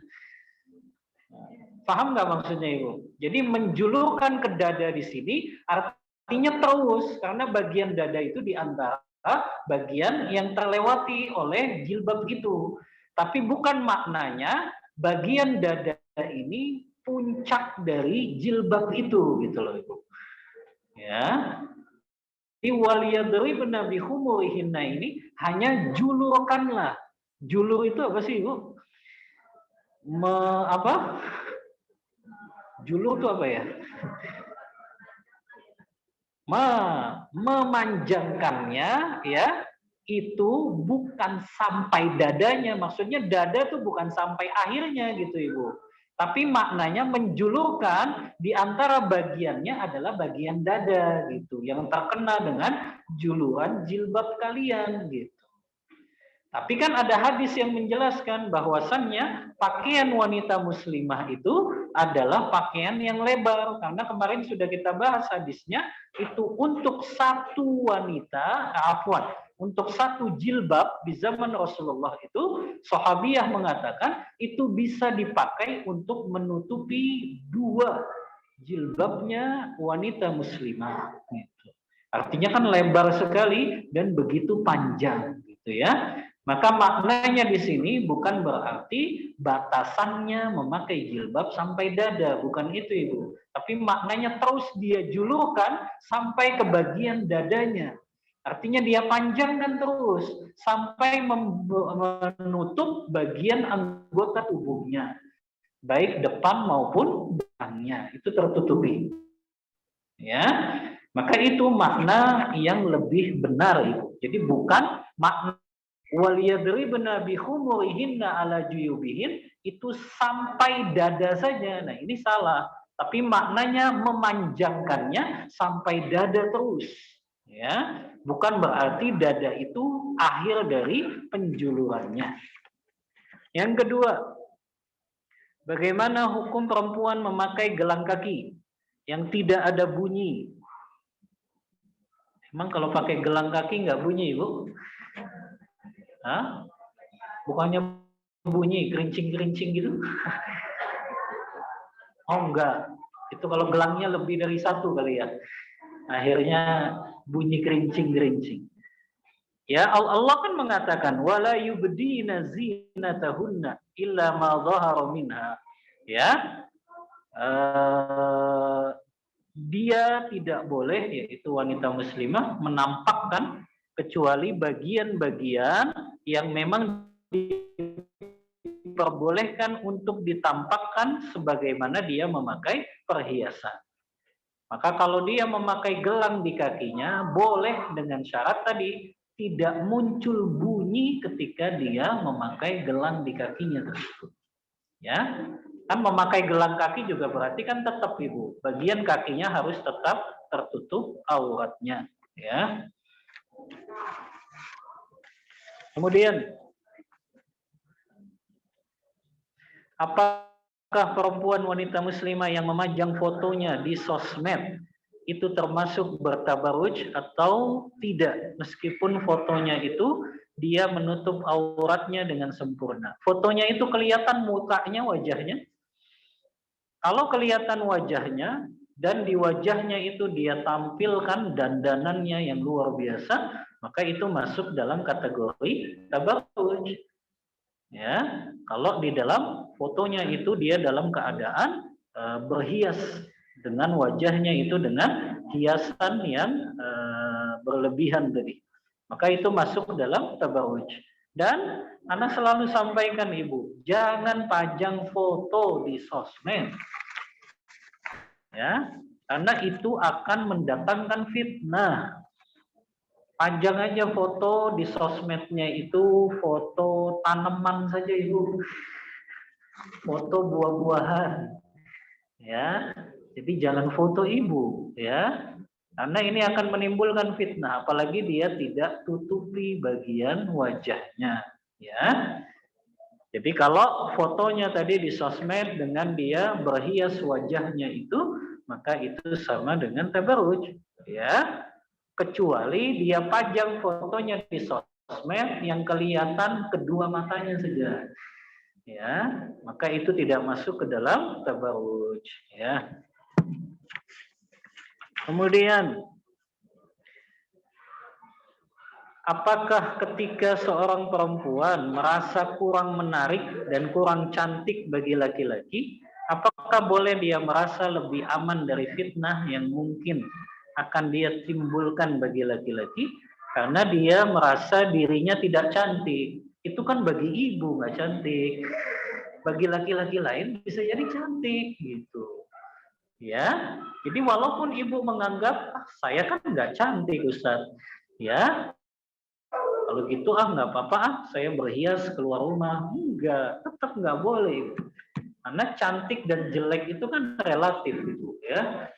Ya, cantik dan jelek itu relatif. Bisa jadi menurut ibu tidak cantik, tapi menurut laki-laki yang melihat ibu mungkin ada ini perempuan kok ada inner beauty-nya ya gitu. Ya, laki-laki kan suka begitu, ya. Makanya hati-hati dengan laki-laki di luar sana. Makanya seorang wanita dia tidak boleh merasa aman dari fitnah ini. Tetap dia harus berpegang prinsip syariat. Kalau di luar rumah dia tetap tidak boleh berhias. Kalau dia keluar rumah dia tidak boleh untuk menampakkan aurat. Kalau dia keluar rumah dia tidak boleh tabarruj tadi, berhias, apakah dengan dia berdandan dengan wajahnya itu, dan dia tetap yang lebih hati-hati harus menutupi bagian wajahnya. Afwan Ustaz, saya malu bercadar. Apa ini? Saya malu bercadar kalau anak saya saja jauh dari sunnah. Ayahnya sunnah, anaknya malah tidak dilarang kalau nonton di studio. Nonton di bioskop kali Bu, kok di studio? Ya, anak usia 19 tahun dan 16 tahun. Iya. Tapi berkenaan dengan antara pakaian seseorang dengan bagian dari akhlaknya, memang ini sesuatu yang memang harusnya ada korelasi. Tapi Anda sampaikan di sini ibu jangan malu malah bercadar, karena pakaian seorang muslim dan muslimah itu bukti keimanannya. Jadi kalau mau tahu bukti keimanan kita, itu bisa dilihat dari bagaimana cara kita berpenampilan. Kalau penampilan kita sesuai dengan tuntunan Allah dan Rasul-Nya, itu bukti bahwa keimanan kita sempurna. Tapi sebaliknya, ketika pakaian kita belum berpenampilan yang sesuai perintah Allah dan Rasul-Nya, masih melakukan larangan Allah, itu ada masalah dalam keimanan kita. Maka nggak apa-apa, ibu perbaiki dulu penampilan ibu. Adapun anak, ya tetap kita didik, ya kita didik dengan sebaik-baiknya. Maka tadi kalau anaknya masih suka nonton di bioskop, ya kita terus bersabar menasihatinya. Karena kadang ada juga anaknya sudah paham nggak boleh nonton bioskop, orang tuanya ngajakin nonton di bioskop. Ya, ini kan masalah juga, ya. Saya bawakan deh Ibu hukum menonton bioskop biar jelas ini, biar nggak samar-samar lagi hukumnya di hadapan Ibu, ya. Yang pertama Ibu, kita definisikan dulu deh, apa itu bioskop? Bioskop itu satu tempat untuk menonton pertunjukan film dengan menggunakan bercampur antara laki-laki dan perempuan, dan biasanya lampu dimatikan saat pertunjukan film dimulai. Itu definisinya Ibu ya. Baik. Kemudian hukum asalnya Ibu, menonton sesuatu ya selama tidak ada ikhtilat di sana, tidak bercampur baur antara laki dan perempuan, hukum asalnya itu mubah Ibu, bila memenuhi syarat. Ingat ya, boleh menonton sesuatu kalau ini 3 syarat. Yang pertama, film yang ditampilkan itu film kebenaran. Contoh film-film para nabi dan rasul, filmnya orang-orang soleh, hadis-hadis atau film-film yang mengambil cerita dari hadis-hadis sahih, filmnya perjalanan salafus soleh kita, filmnya misalnya Imam Syafi'i, Imam Abu Hanifah, Imam Ahmad tuh. Itu boleh Ibu menonton film-film itu yang menerangkan perkara-perkara penting bagi kaum muslimin. Ya. Yang kedua syaratnya, kalau menonton film itu boleh dengan syarat tidak ada gambar buka-bukaan aurat di dalam film itu. Tidak ada tontonan yang itu bisa membangkitkan syahwat Ibu menonton film seperti itu selama nggak ada buka-bukaan aurat di film tersebut. Nggak ada tontonan yang bisa membangkitkan syahwat.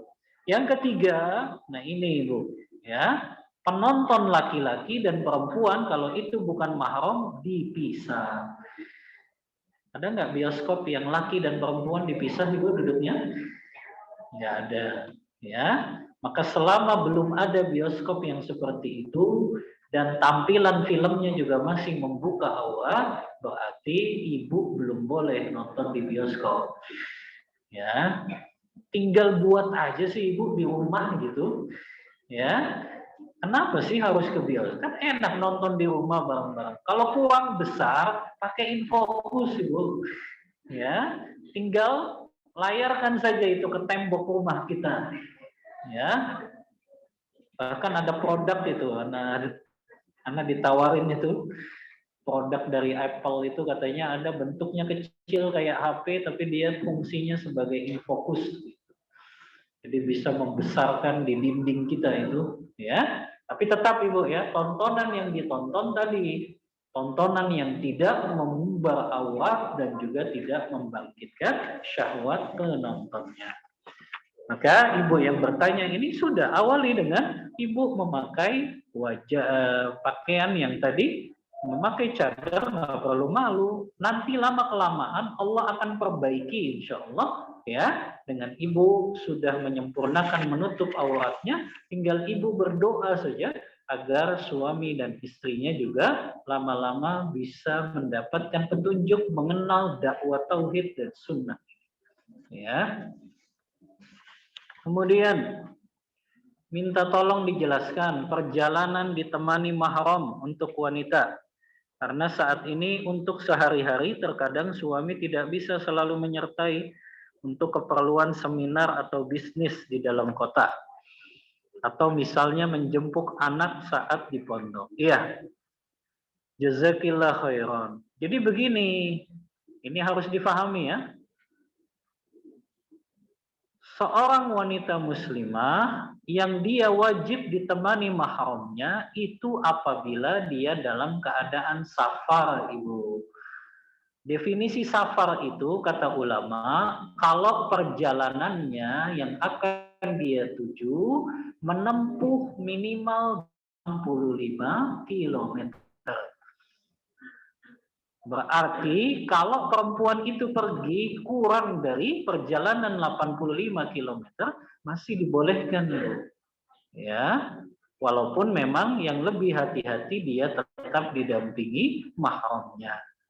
Tapi kalau dia tadi untuk kepentingan dalam kota saja, ya memang dia tidak wajib ditemani mahramnya. Karena yang wajib ditemani mahram itu ketika dalam keadaan safar. Dan safar itu definisinya tadi Ibu, mayoritas ulama memberikan batas jarak. Walaupun ulama beda pendapat, ada yang mengatakan 80 km, 85 km, tapi pendapat yang lebih hati-hati adalah 84 km itu sudah dianggap melakukan safar. Makanya Ibu dikasih tahu juga suaminya, jangan mudah dalam mengqashar sholat. Karena sholat yang boleh dikosor itu adalah sholat yang sudah menempuh perjalanan safar, Ibu. Ya, karena saya masih dapatkan itu beberapa orang tua wali santri kalau jenguk ke Albina cuma dari Jakarta ke Albina saja dikosor. Ini kan salah, ya. Jakarta Albina nggak nyampe, Ibu, 80 kilo. Ya, apalagi dari Cikarang ke Albina dikosor, subhanallah. Ya, ini dari mana? Ya, ya. Kalau dijamak saja boleh Ibu, tapi jangan dikosor. Ya, kalau dijamak memang boleh, tapi nggak dikosor. Kosor itu apa sih Ibu? Meringkas sholat yang 4 rakaat jadi 2 rakaat. Ya, itu nggak boleh. Ya, karena kosor hanya boleh untuk safar tadi yang sudah mencapai 84 km. Ya. Nah ini Ibu, maka safar yang juga wajib ditemani mahram kalau safarnya sudah mencapai 84 km. Tapi kalau belum mencapai itu ya tidak wajib ditemani mahram laki-lakinya. Wallahu taala a'lam bishawab. Mohon pencerahannya. Sebelumnya Ana sudah bercadar sekitar 3 tahun, ya. Mula-mulanya bercadar atas keputusan sendiri dan suami juga nggak ada masalah waktu itu. Seiring waktu suami melarang saya pakai cadar dengan banyak alasan. Sekarang Ana pakai apa nih? Oh, pakai masker. Pakai masker Ustaz. Apakah keputusan Ana ini benar gitu? Ya. Wallahu a'lam Ibu, ya. Kalau Ibu ya sudah mengetahui ilmu tentang ini, maka yang lebih baik adalah Ibu menggunakan cadar, ya. Karena lebih sempurna kan ya. Kalau cadar itu dia menutup juga sampai bagian dadanya. Gitu. Adapun suami tidak setuju, tinggal Ibu sampaikan dengan lemah lembut saja di hadapan suami. Kayak tadi, kenapa saya pakai cadar wahai suamiku? Karena kecantikanku ya hanya untuk kamu saja. Gitu. Ya, sampaikan ke suami seperti itu. Ya, karena kecantikan yang aku miliki, aku nggak ingin kecantikanku ini diumbar-umbar untuk laki-laki yang bukan suamiku. Ya, sampaikanlah. Ya, atau ibu dengan kata-kata pujagganya gitu ya, disampaikan ke suami bahwa kecantikan saya yang untuk kamu, wahai suamiku, gitu. Bukan untuk laki-laki lain di luar sana. Gitu. Makanya saya kenakan cadar. Gitu. Tapi kalau ibu memang merasa bahwa memakai cadar ini ibu belum siap, sebetulnya nggak ada kata belum siap sih, ibu, ya. Harusnya memang sudah, karena ibu tahu ilmunya dan tadi lebih kepada maslahat yang lebih besar dan ini lebih menghindari dari sifat tabarruj tadi, maka lebih baik ibu kembali lagi melakukan dengan menutup cadar tadi ya, bagian wajahnya dengan memakai niqab ya.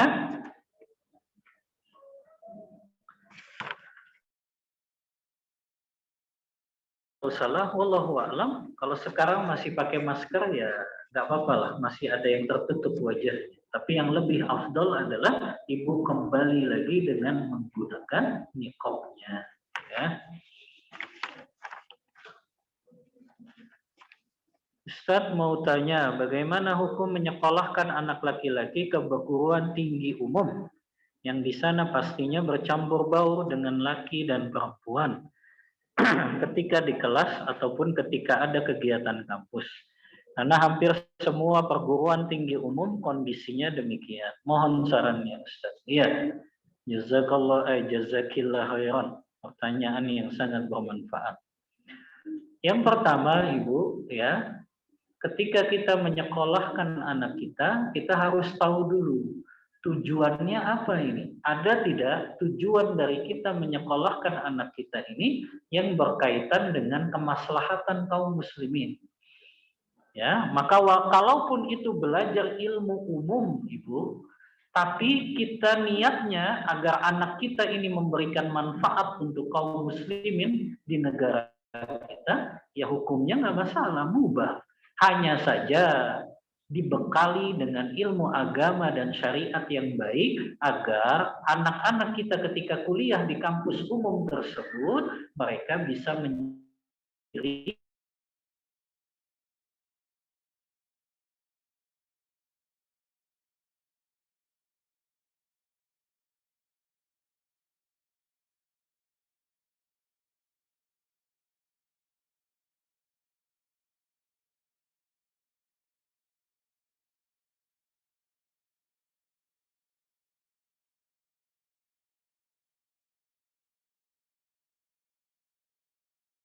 kegiatan belajar saja nggak masalah gitu. Ya, artinya kalau dalam kegiatan belajar kan memang anak-anak ya fokus lah untuk memperhatikan apa yang disampaikan dosen gitu ya. Maka tidak ada kesempatan di sana untuk berbicara antara laki dan perempuan berduaan saja. Tapi setelah belajar selesai ya sudah tidak ada ikhtilat lagi antara laki-laki ya mahasiswa dengan mahasiswi ya, tersebut ya. Maka kondisinya hukumnya mubah Ibu kalau demi mempelajari keilmuan umum yang itu bisa memberikan manfaat untuk kaum muslimin dan muslimah di Indonesia ya. Hanya saja tadi Ibu dibekali saja anaknya untuk tidak ikhtilat setelah mereka melakukan belajar. Afwan Ustaz izin bertanya di luar tema ya. Ana belum lama hijrah memanhaj salaf sedangkan keluarga besar Ana sudah mulai curiga. Kenapa curiga Ibu? Ya. Kalau Ana sudah mengenal manhaj salaf ini dan Ana belum berbicara ke kedua orang tua, kalau Ana sudah tidak sejalan dengan mereka, ya Allah kenapa Ibu? Ya, kan sama-sama muslim ya, sama-sama muslim. Orang tua Ana dan keluarga besar Ana ya, itu salah satu dari ormas besar Islam di Indonesia. Apakah Ana perlu menjelaskan kepada kedua orang tua Ana kalau Ana sudah mengenal manhaj salaf? Sedangkan Ana takut karena orang tua Ana tidak suka dengan manhaj salaf. Yang pertama Ibu, manhaj itu apa sih Ibu? Manhaj itu bukan kelompok, manhaj itu bukan golongan. Manhaj itu adalah cara kita beragama.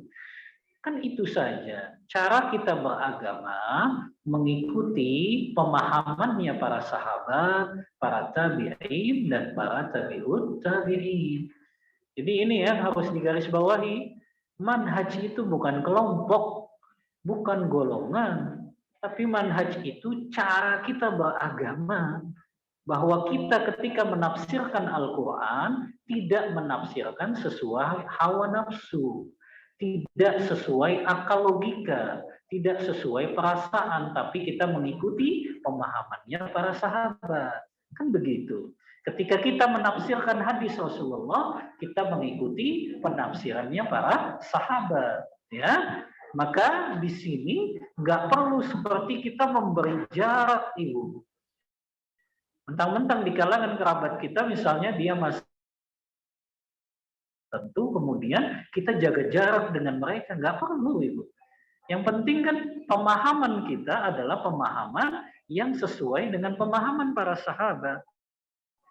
Dan itu bukan sesuatu yang asing gitu loh. Ya, kalau kita kenalkan kepada orang tua kita, ya bahwasannya kita belajar Al-Quran sekarang dengan pemahaman para sahabat, para tabiin, para tabiut tabiin, orang tua kita nggak akan melarang kita, kok Ibu. Masa kita nggak boleh memahami Al-Quran dengan pemahaman sahabat?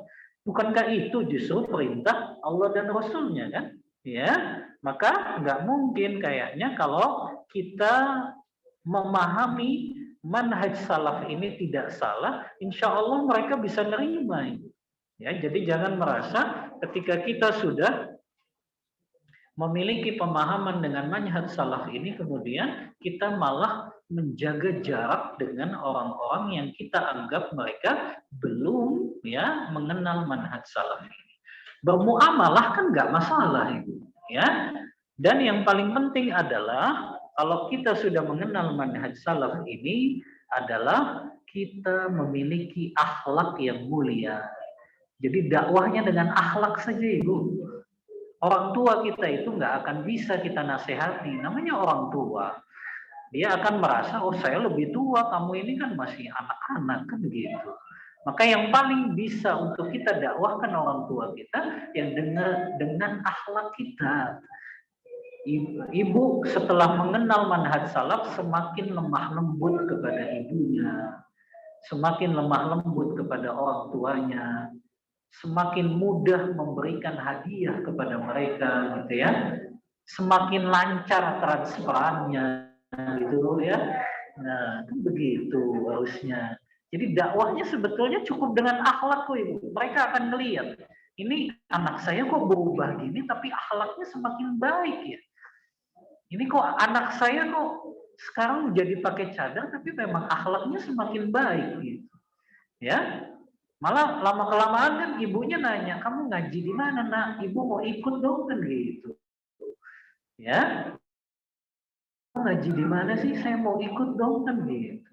Makanya akhlak ini yang lebih ditonjolkan. Kalau kepada orang tua kita, kerabat kita, tinggal tunjukkan akhlak saja ya. Makanya kalau ada orang-orang yang tidak suka dengan kita Ibu, nah ini ihsan yang paling utama ini. Ibu sudah belajar tentang ihsan kan ya? Bahwa kita berbuat baik yang paling utama itu kepada siapa Ibu? Berbuat baik yang paling utama kepada orang yang berbuat jahat kepada kita. Kata Allah, idfa' billati hiya ahsan. Jadi orang-orang yang nggak suka sama kita, justru kita harus lebih baik sama mereka. Lama kelamaan insya Allah mereka akan berbuat baik juga kepada kita. Gitu. Ya, jadi nggak perlu merasa ibu menjadi orang yang beda gitu di tengah keluarga. Biasa aja ibu. Yang penting kan pemahaman kita saja bahwa kita ketika menafsirkan Al-Quran, menafsirkan hadis Rasulullah sesuai dengan pemahaman para sahabat, para tabi'in dan tabi'ut tabi'in. Adapun muamalah seperti biasa, ya tetap kita nggak jaga jarak, Ibu.